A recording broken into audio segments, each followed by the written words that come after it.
Bu hafta Arda ile omuz omuza da benim çok sevdiğim canım abim Tamer Yılmaz var.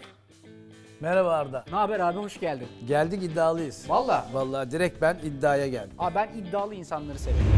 İddialıyım bu konuda. Yani ne yaparsam yapayım odunu bile kessem güzel keserim diyorum. Kendinde hiç sınır bilmez yani Tamer. O yüzden ay ben bunu yapamam, beceremem. Yedirmez yani. Kendine yediremez zaten. O yüzden yapar, güzel de yapar. Ne yapacağız biliyor musun? Hiç bilmiyorum. Bak önünde malzemeler var zaten az çok. Güzel bir baharatlı somon yapacağız. Onun altına bir hardallı patates püresi yapacağız. Bir tane de böyle avokadolu mısır salsa gibi bir şey yapacağız. Yani süsleyeceğiz diyorsun. Süsleyeceğiz, şeklini şemalini yapacağız. Tamer abi çok ünlü bir fotoğraf sanatçısı.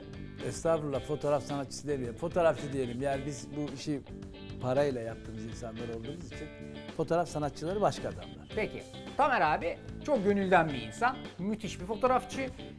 Yani herhalde binlerce insanı bugüne kadar fotoğraflamış.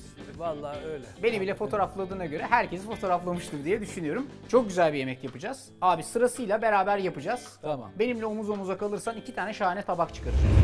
Tamer eğer mutfağa girip de hani güzel bir şey yapmak isterse bence yapar. Çünkü her şeyi çok iyi yapan bir insan Tamer.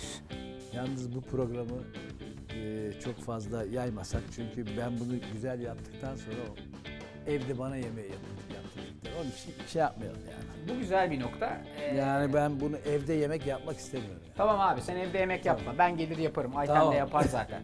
Peki abi, hazır mıyız? Hazırım. O zaman Arda ile omuz omuza başlasın. Dönelim tezgahlarımıza. Hoppa. Tamer yemek yapmaz ama yemek yemeyi çok sever. Biz beraber yaşamaya başladığımızda yemek yapardı. Çünkü beni tavlamaya çalışıyordu.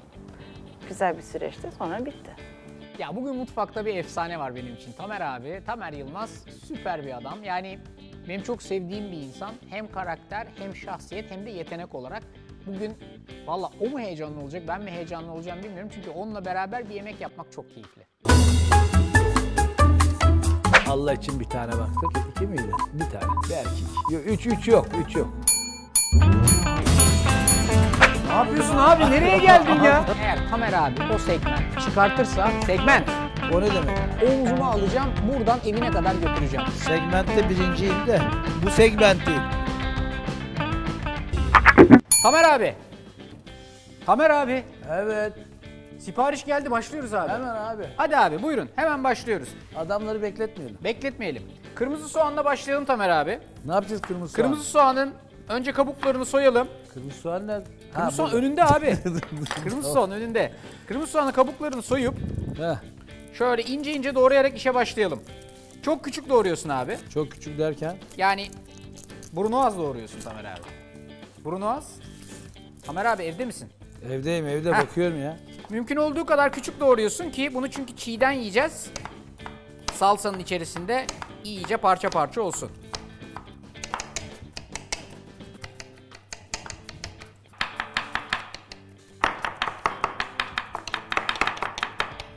Doğradık Benim mı bitti. abi?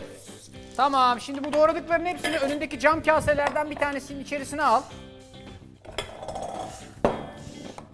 Doğrama işlemine devam ediyoruz. Kimi doğruyoruz şimdi? Şimdi sırada domates var abi. Şimdi bak, domatesin alt tarafını tezgahına koyuyorsun. Daha doğrusu domatesin şu üst tarafındaki çekirdek delikli kısmını tezgahına koyuyorsun. Bıçağınla üstünden böyle içindeki sulu kısmını içeride bırakacak vaziyette böyle yarısını doğruyorsun abi. Ondan sonra da aynen kırmızı soğana yaptığın gibi küp küp doğruyorsun abi. Anladın mı? Anladım sayılır.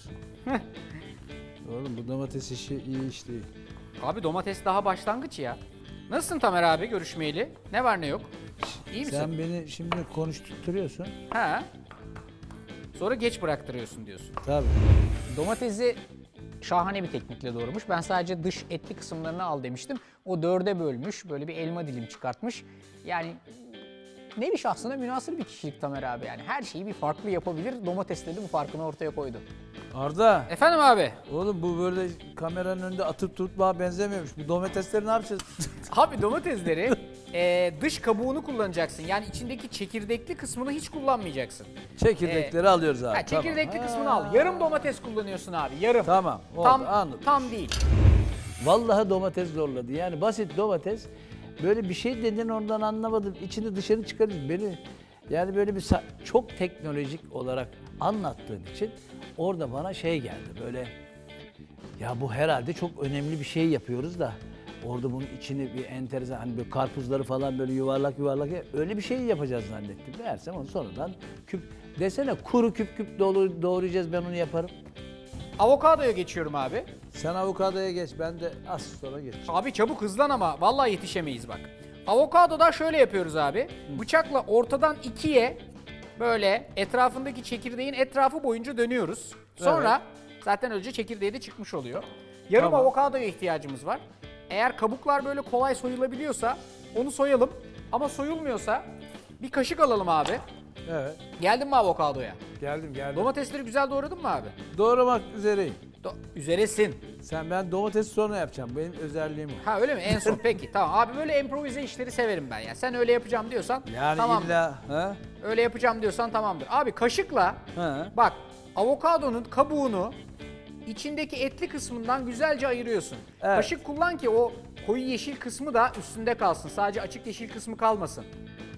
Çıkardın mı abi? Tamam. Vallahi Tabii. ben daha çıkaramadım. Bayağı hızlısın ya.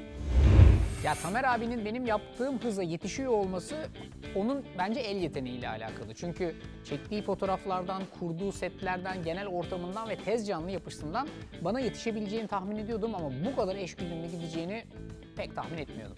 Avokadoyu da aynen diğerlerini doğradığın gibi küçük küpler halinde doğruyorsun. Çok mu küçük? Çok küçük abi.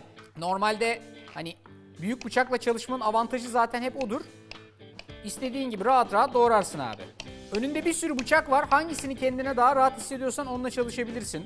Mesela şef bıçağı var, fileto bıçağı var, küçük meyve bıçağı var. Hangisiyle istiyorsan onunla çalış. Hangi bıçakla çalışıyorsun Tamer abi? Şef bıçağı. Şef mi? Şef bıçağı şahane. Şef bıçağı. Peki abi. Şef bıçağı candır. Candır. Anladığım kadarıyla doğru bıçak kullanmıyor Tamer abi. Çünkü yani doğrama sesinden bile farklı bir bıçak kullandığını tahmin edebiliyorum. Fileto bıçağı, şef bıçağı hepsini hangisini kullanıyorsun dediğimde bana öyle bir cevap verdi ki o sırada bambaşka bir bıçak kullandığı aşikardı. Hangi bıçakla çalışıyorsun Tamer abi? Şef bıçağı. Şef mi? Şef bıçağı şahane. Şef bıçağı. Peki abi. Şef bıçağı candır. Candır. Tamam abi. Avokadoyu da doğradık mı? Doğradık. Bravo. Domatesi doğradık mı? Doğruyoruz. Doğru. Bu Tamam avokadoyu abi. atıyor muyuz? Nasıl abi? Avokadoyu nereye atıyoruz? Avokadoyu da bunun içine koyuyorsun abi. Yarım avokado işin içine girdi. Soğanların oraya. Soğanların oraya. Soğan, Tamam. domates, avokado birleşti. Şimdi abi segment portakal çıkaracağız. Portakal mı çıkarıyoruz? Segment. Tamam. O ne demek? Heh, gösteriyorum şimdi, anlatıyorum. Yani hiç bilmeyen birinin segment çıkartabilmesi tarifle bence mümkün değil. Yani eğer Tamer abi o segmenti çıkartırsa hakikaten elini öpeceğim, başıma koyacağım, omzuma alacağım, buradan evine kadar götüreceğim. O derece zor bunu tarifle çıkarmak. Evet. Abi portakalı tezgahın üstüne koydun mu? Koydum. Baş tarafına Evet. bıçağınla bir darbe vuruyorsun. Sonra dip tarafına da bıçağınla bir darbe vuruyorsun. Böyle Evet. portakalı tezgahın üstüne koydun mu düz durabiliyor. Tamam. Tamam abi. Heh. Ondan sonra bıçağınla bak etrafındaki dışındaki kabuklu kısmına böyle deri kısmı kabukla beraber kalacak şekilde böyle kesiyorsun. Kesiyor musun? Kesiyorum da bunu sonuna kadar mı keseceğiz? Sırt kısmında bir zar vardır ya. He o. O zarı da alacaksın ki içindeki o etli ve sulu kısmı kolayca çıkartabilelim diye. Bu işlemin adına segment çıkartma deniyor abi. Sen çok iyi segment çıkartıyorsun diyorlar, doğru mu? Segmentte birinciyim de Bir, bu evet. segment değil. Tamer Başka abi- segmentler. Tamer abi segment çıkartmada bir dünya markası. Ya hala segment portakalın ne olduğunu anlamış değilim ben. Böyle sanki şey gibi ha. Sanayide bir arabanın üstünde çalışıyor gibi segment portakal ne? Bıçağı eline alıyorsun, portakalı da diğer eline alıyorsun. Böyle portakal dilimlerini zaten böyle zar zar görebiliyorsun. Aralardan bıçağınla o iki zarın arasından lap diye dilimi çıkartıyorsun abi. Anladın mı? Anlatabildim mi? Ne yapıyorsun abi? Nereye geldin ya? Anladım ya. Ya böyle bir şey var mı? İnanılır gibi değil. Tamer Oğlum, abi. ne bileyim ya, öyle anlatıyorsun ki roman gibi ya. Abi ben senin için her şeyi böyle güzel güzel yapabil diye anlatıyorum. Yarım portakalı böyle segment çıkartacaksın Tamer abi. Yarım portakal. Yarım portakal segment çıkıyor. Bu portakal böyle işin içine koyduğun zaman çok güzel sulu sulu bir kıvam veriyor. Acayip lezzetli oluyor. Çok fazla ihtiyacın yok. Yarım portakal yeterli olur. Sonra abi bunları da küçük küçük doğruyorsun. Segment çıkarttıktan sonra. Evet. Onları da buradaki kırmızı soğanlı, domatesli karışımın içerisine ilave ediyorsun. Yarım portakal işin içine girdi. Nasıl gidiyoruz abi? Tamam. Canavar değil mi? Bunlar da küçük değil mi? Evet abi küçük küçük doğruyorsun. Hemen arkasından mısıra geçiyoruz abi. Haşlanmış mısır var. Onu da tezgahın üstüne koydum. Abi hadi hızlanmamız lazım. Vallahi bak sipariş geç kalacak. Bunda şey atıyor muyum? Atıyorsun abi. Onu da Hop. kasenin içerisine atıyorsun. Kaseye Atıyorsun attık. abi. Sırayla atıyorsun. Şimdi sıra geldi mısıra. Mısırı koçon olarak önünde duruyor. Haşlanmış vaziyette. Dik Evet. vaziyette tezgaha koy abi. Bıçakla Evet. dikkatli bir vaziyette mısırın üstündeki o haşlanmış olan parçaları şöyle çok fazla kök kısmına gelmeyecek şekilde bunun üstünden ayır abi. Böyle Bıçakla. Evet abi tırt diye aşağıya doğru indirdiğin zaman zaten bütün bu parçalar üstünden rahatça ayrılıyor. Yarım Aa. mısır kullanıyoruz abi. Yarım mısır mı? Yarısını, tamamını Tamam. değil.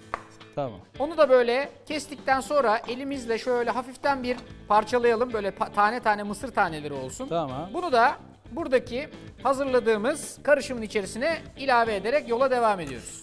Evet. Şimdi birazcık işin içine acı koymamız lazım. Önünde bu jalapeno biberlerinden var abi. Sol tarafta. Şu şey gibi. Yeşil olanlar. Yeşil, ha. Evet evet. Onlardan böyle 7-8 tane alıyorsun. Mümkün olduğu kadar küçük küçük doğruyorsun.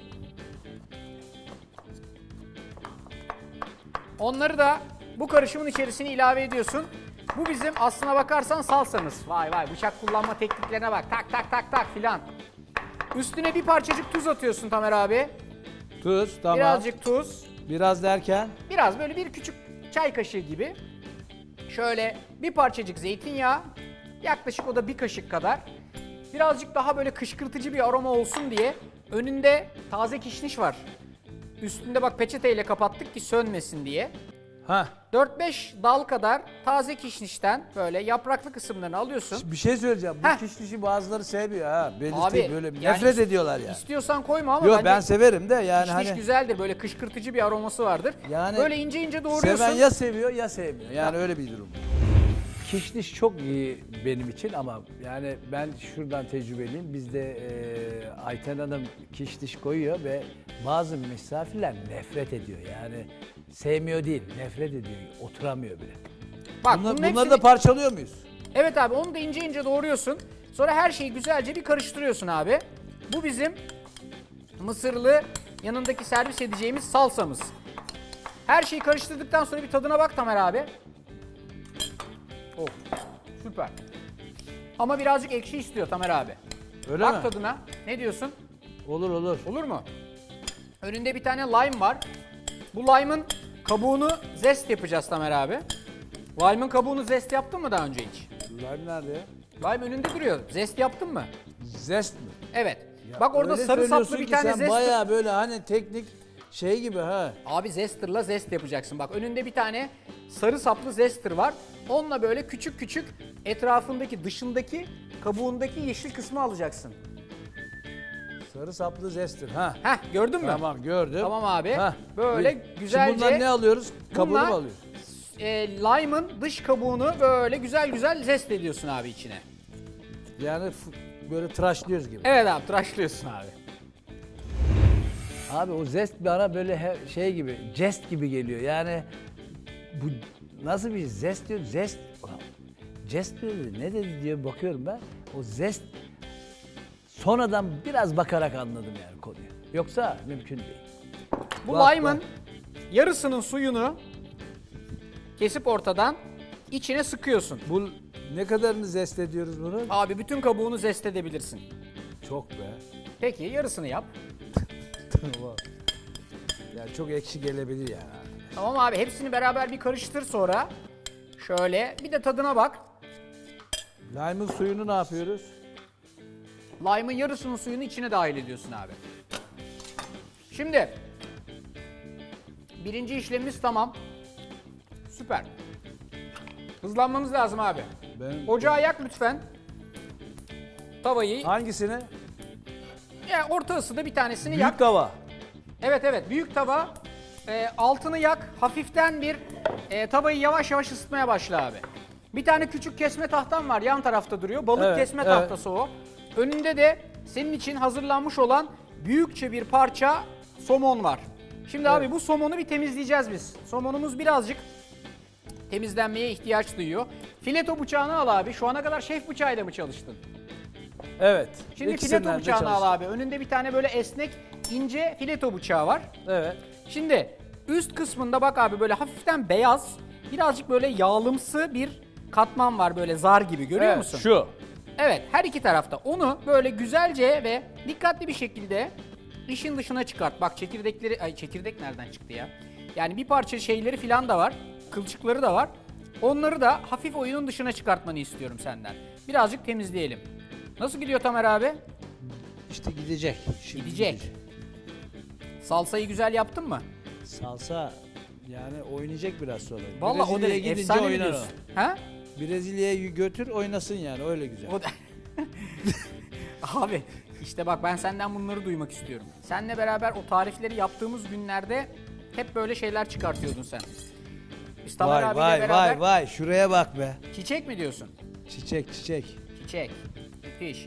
Abi iyi temizlemek lazım bunu. Eğer iyi temizlemezsek çünkü onları almazsan birazcık böyle hani filetoyu çıkarttığın zaman çok güzel olmuyor. Dışını bir şey yapmıyoruz değil mi o tarafı? Yok abi. Derili kısmı özellikle kalacak üstünde. Heh. Ama geri kalan kısmı şöyle muntazam bir vaziyette iyice üstünden ayıklamanı istiyorum. Ayıkladık. Nefes. Şimdi bu balığın orta tarafında var olan kılçıklarını temizlememiz lazım. Ha var orada bir şeyler evet. Var değil mi? Bak Var. sol tarafta bir tane cımbız var abi. Gayet güzel, şurayı da temizlersek. Evet şu mu? Abi sol tarafta bir tane cımbız var.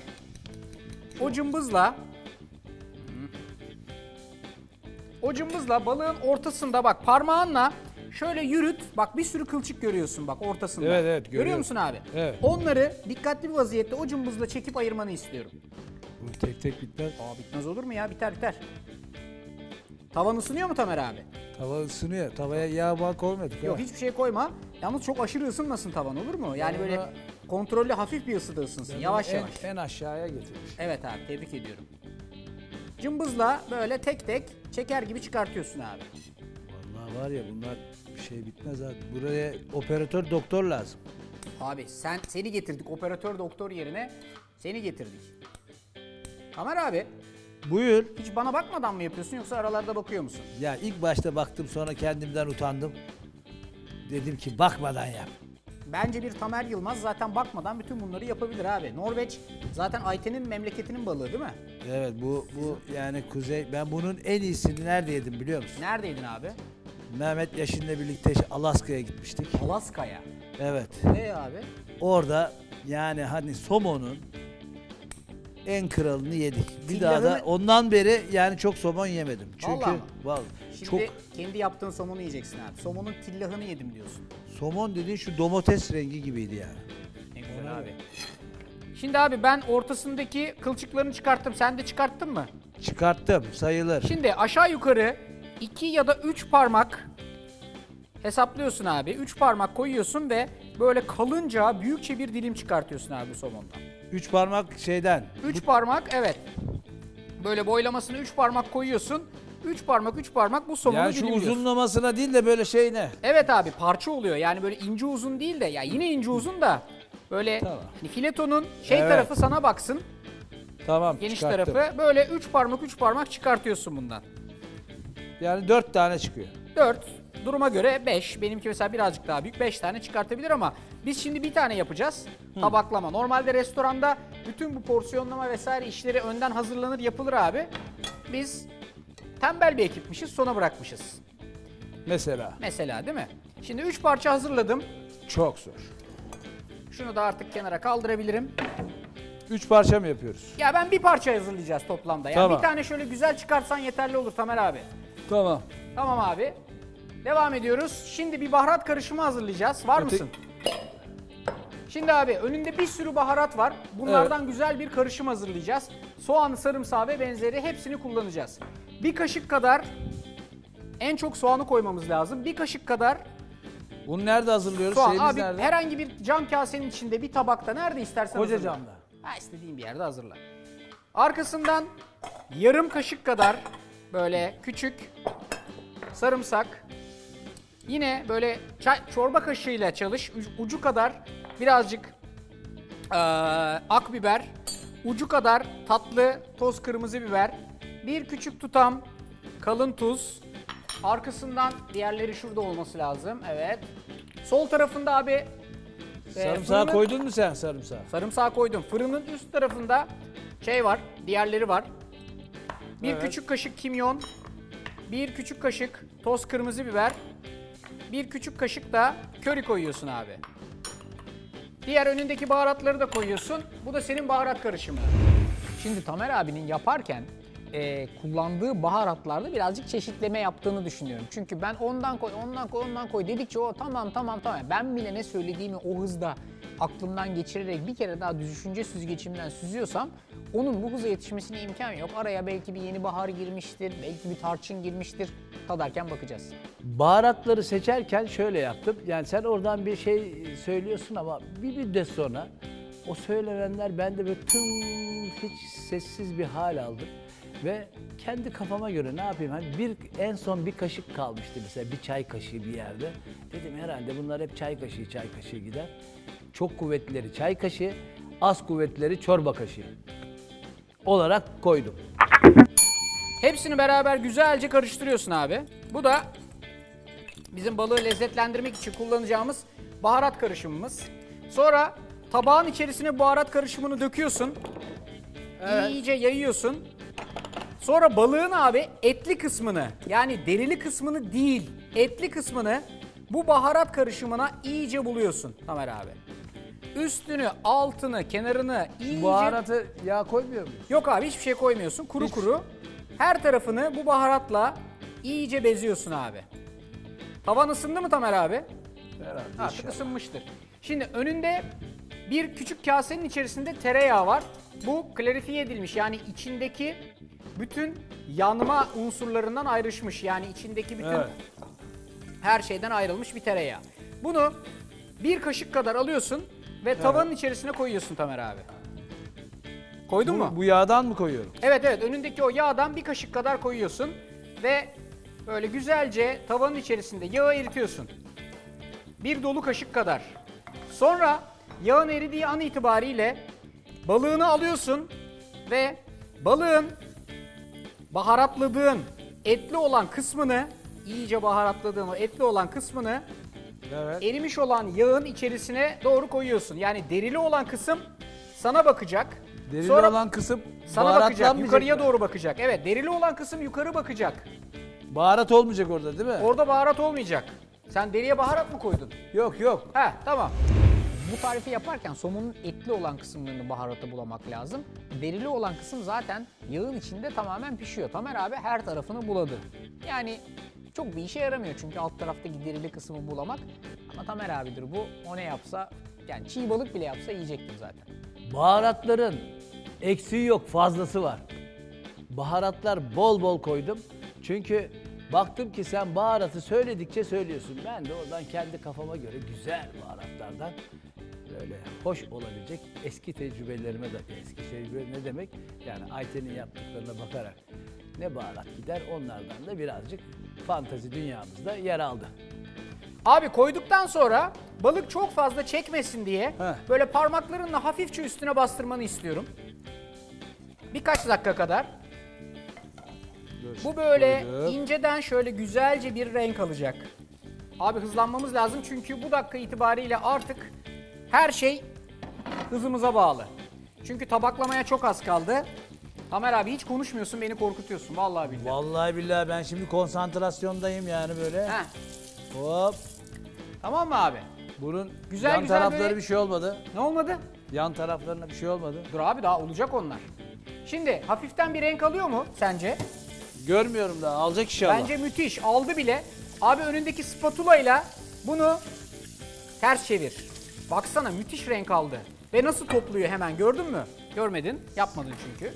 Yok benimki daha Abi alıyor. alt üst ettikten sonra Spatula direkt olarak derken hangi spatula ya? Burada abi önünde bir tane metal plastik saplı spatula var. ya o metal yazık değil mi buna? Metal plastik saplı spatula ile alt üst ettin abi. Evet. Bu iş tamam. Açıkçası somonu pişirmek kolay gibi gözükür ama aslında belli bir tekniğe uymak lazım. Basiti bile yapmak bazen çok zordur. Allah için bir tane baktık. 2 miydi? Bir tane. Belki 2. Yok 3 yok. 3 yok.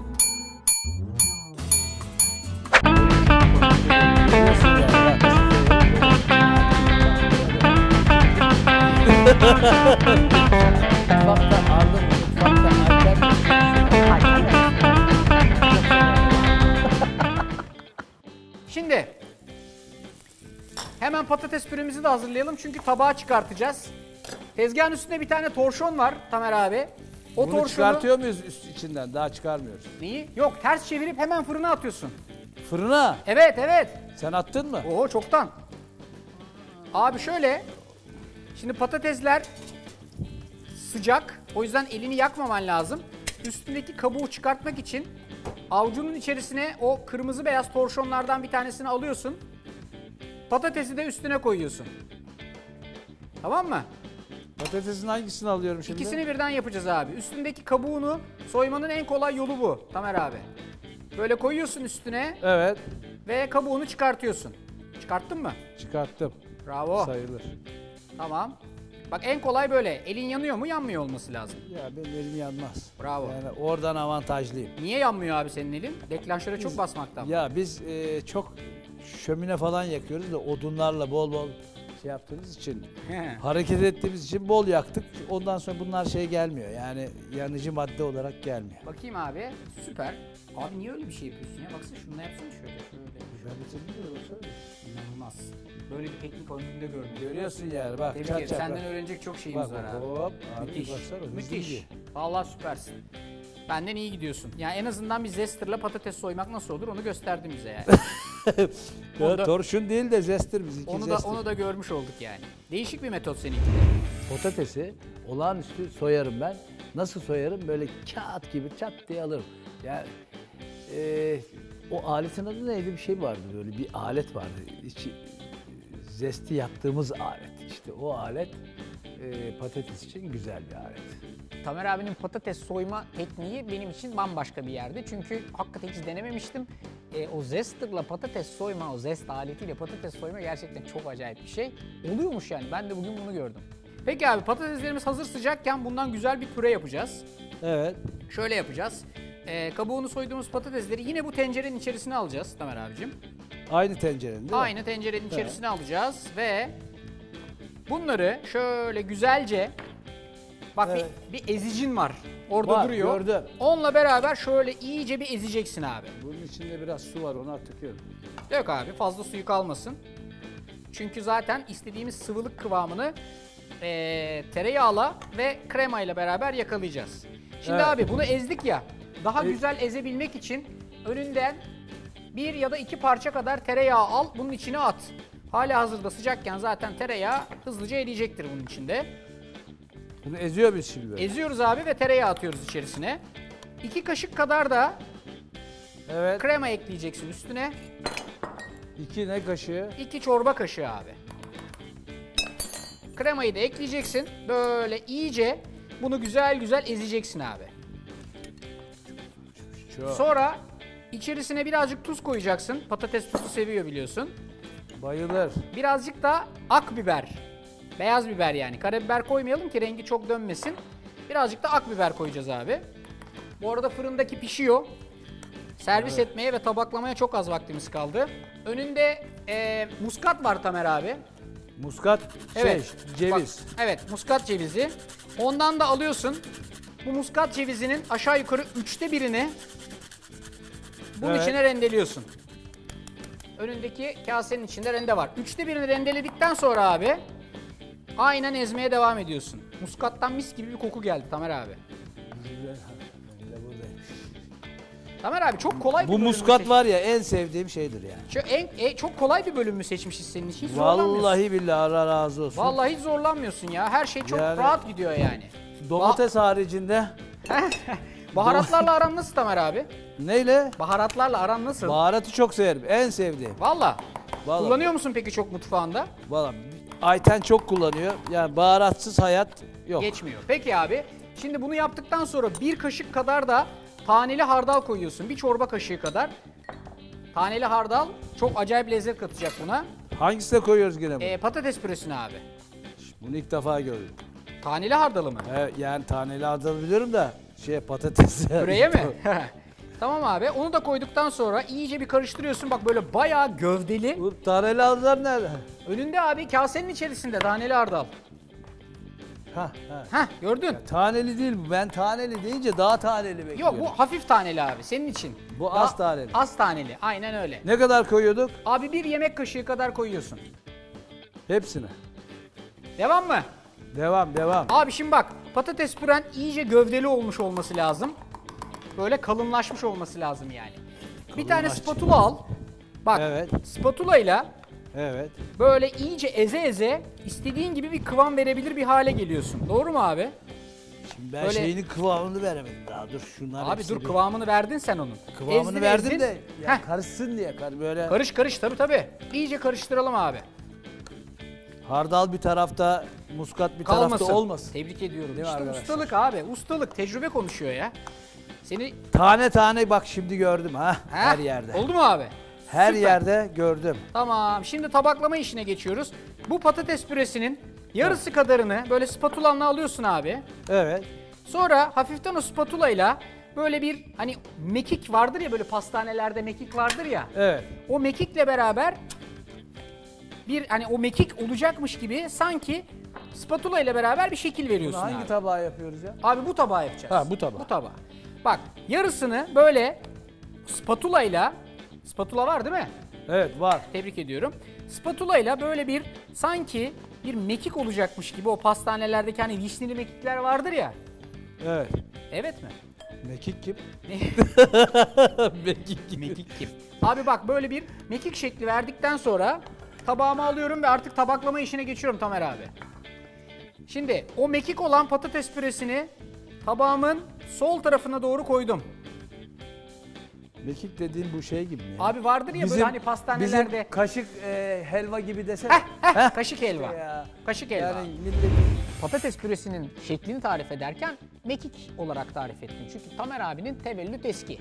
1920'lere dayanıyor böyle. O öyle düşündüğünüz zaman bizim çocukluğumuzda, Tamer abinin çocukluğunda eskiden tatlı olarak mekik vardı. Ortasında böyle vişneli falan. Oradan hatırlar diye düşündüm. Yoksa kanele gibi çıkar diyeceğim. Ne çıkacak bilmiyorum. Dedi ki bana un helvası, ya kaşık helvası, un helvası. Daha güzel mekik anlattım ya Tamer abi. Bundan güzeli var mı? Sonra üstüne azıcık bastırıyorum. Hafiften bir düzlüyorum bunu. Bu bizim yatağımız olacak Tamer abi. Varan 1. Varan 2. Hazırladığımız bu salsayı tabağın kenarında küçük Kaç tane mekik yapıyoruz? bir tane büyük yapıyorsun abi. Evet. Ama hazırladığımız patates püresinin 3'te 1'i ya da 4'te 1'i kadarını. Hazırladığımız salsayı Aa, yanına garnitür olarak koyuyoruz Tamer abi. evet. Şöyle güzelce. Mümkün olduğu kadar suyundan renkli güzel olacak. İyi gidiyor mu? Gidiyor. Evet. Ne çıkacak bakalım? Abi şöyle güzel tepeleme son artistik dokunuşlar. Aynen senin fotoğraf çekerkenki dokunuşlar gibi. Yani Küçük. şimdi fotoğraf çekerken ayrı bir böyle şey yapıyoruz ya yemek. Benim yaptığım herhalde çekilemez nitelikte olacak. Seninki. Niye ya? Ben Senin- senden çok güzel bir son bitiriş bekliyorum oysa ki. Artık fırındaki somonu çıkartabiliriz çünkü aşağı yukarı 7-8 dakika kadar olmuştur. Şimdi Abi var ya müthiş gözüküyor ya. Vallahi billahi süper. Seninki de öyle gözüküyor mu Tamer abi? benimki nefis. Ben Bak birazcık da... bak. Yani hiç yanmadı. Bak. Yanmadı. Üstü nefis bir vaziyette renk aldı. Hafiften pişti. 10 numara 5 yıldız bir kıvamda. Tamer abi o zaman az evvel kullandığımız spatulayı alalım tekrar. Heh. ve tabaktaki balığın son halini verelim. Dikkatli bir vaziyette alıyoruz. Bu olmuş mu? Benimki bitmiş bile. Bravo. Abi balığı dikkatli bir vaziyette elimizi yakmadan şöyle patates püresinin üstüne bıraktık.